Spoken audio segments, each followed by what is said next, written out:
Today we will answer the question that professors ask students at the exam of quantum mechanics in order to fail them. The professor simply asks the student, how does a stationary wave function depend on time? And student, after thinking for a moment, replies, since it is stationary, it doesn't depend on time. To which the professor replies, learn basics, see you later.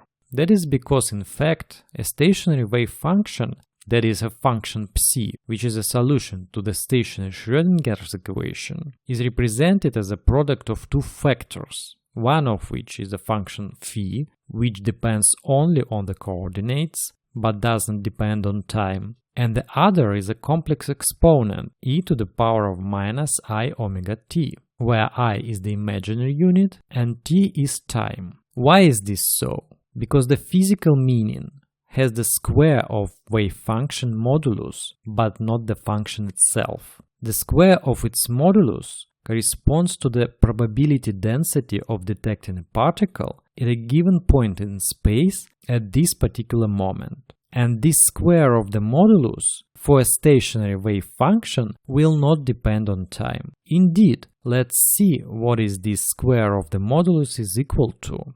Here I draw your attention to the fact that you need to write the square of the modulus, because this is not a real function, but a complex one. In this case, by definition, the square of the modulus of the wave function psi is equal to the product of this function itself and its complex conjugate. So this product looks like this. In the last factor, as you can see, the sign of the imaginary unit has simply changed. But then the product of these two exponents is equal to 1, and the answer only contains the square of the function psi, which does not depend on time, as should be.